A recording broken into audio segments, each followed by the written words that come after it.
Hello everyone. Here's a quick update where we left off. This is where we were. I'm gonna talk quick, so keep up. So this is where we left off. Built this huge ass vertical axis.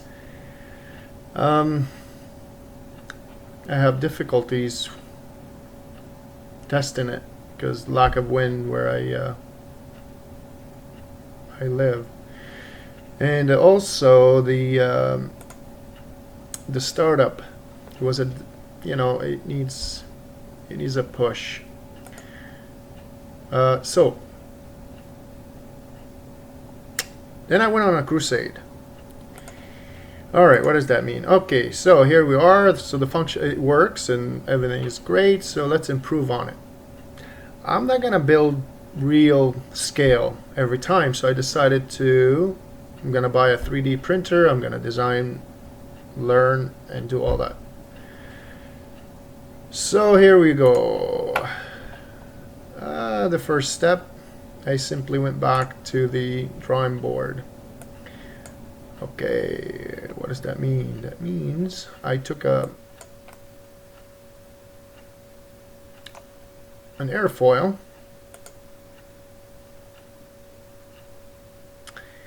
and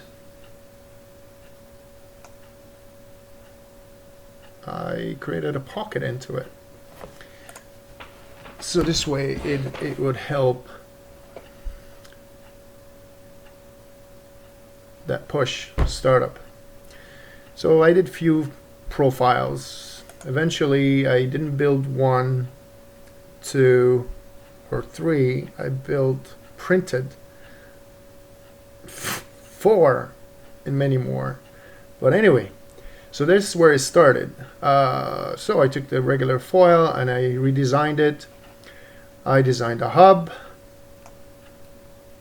couplers, the way the pitch, all these little dotted,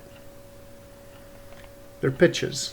Test the pitch instead of, just to minimize and speed up the process. I angled the hinges. I made them straight. Again, it's all to do with the pitch. The foil is a foil, but the pitch, that's where the efficiency relies. So you need the right pitch to make it spin and keep spinning. So we did all that. I finished that part and then went to create the actual 3-dimensional file. So let's quickly go to the file. And here's the foil. Now if you want to see the other stuff, let me show you the so first you have to learn how to create the vector part, just a simple spline or bunch of lines.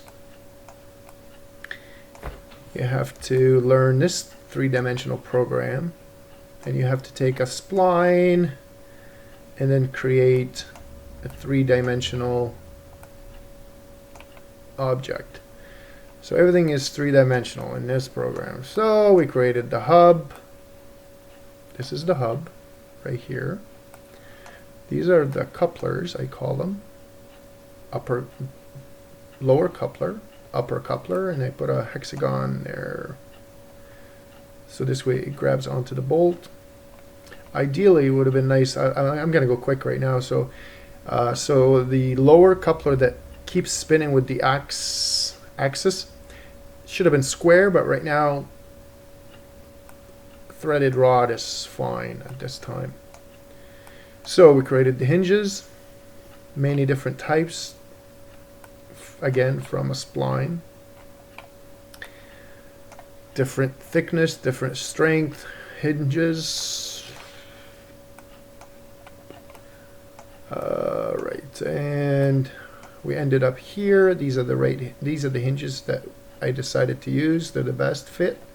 The angle is another testing. There's many different levels of testing. So anyway, that's a really quick little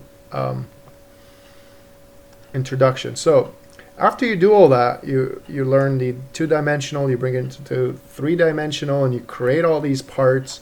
Now you need to print them. You need to learn another program. But before then, you need to buy a printer, and this is the printer I bought.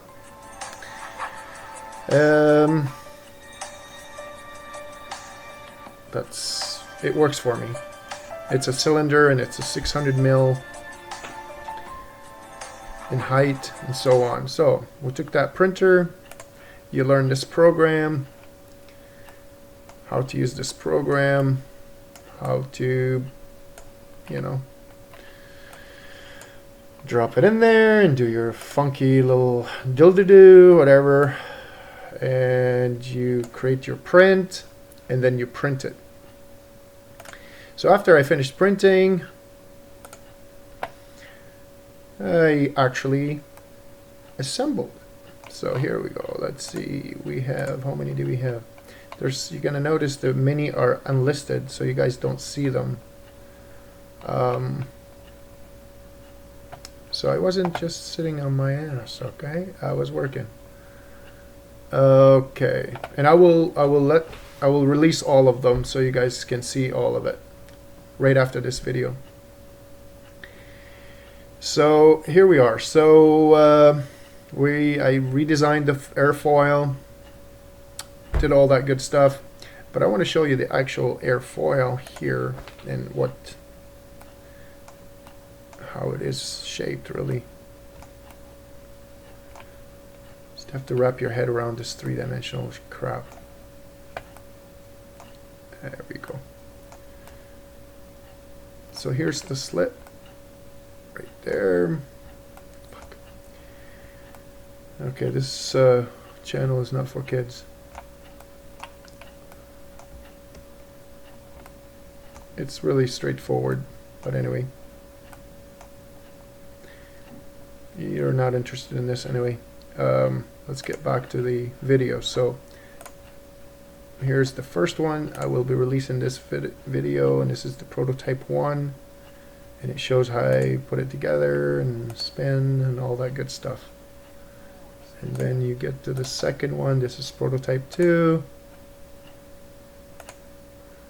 Again, but this time I'm patient with the wind, so got myself a drum fan, built a little tunnel, I guess,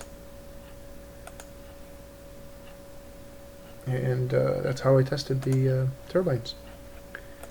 And then prototype 3, here's, again, we'll be releasing all the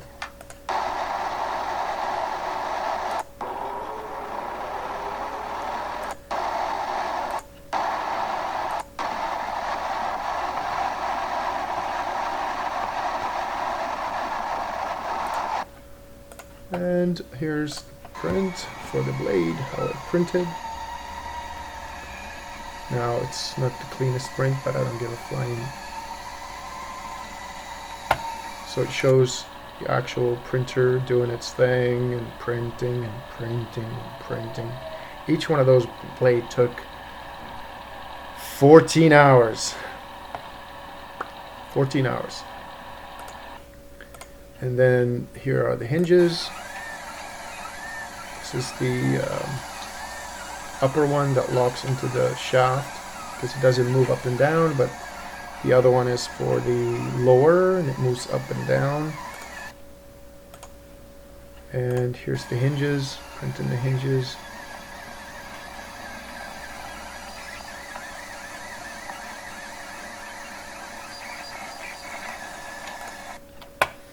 So this is really a quick little introduction. So you got to watch the videos and see how it was put together and things. I have posted few of my videos or instruction on Instructables. Again, a little bit more details. You should be able to find it there You know, I'm not a writer, so I just wrote what I can. And obviously the CNC, that's where I did the hubs. Shows you all the hubs.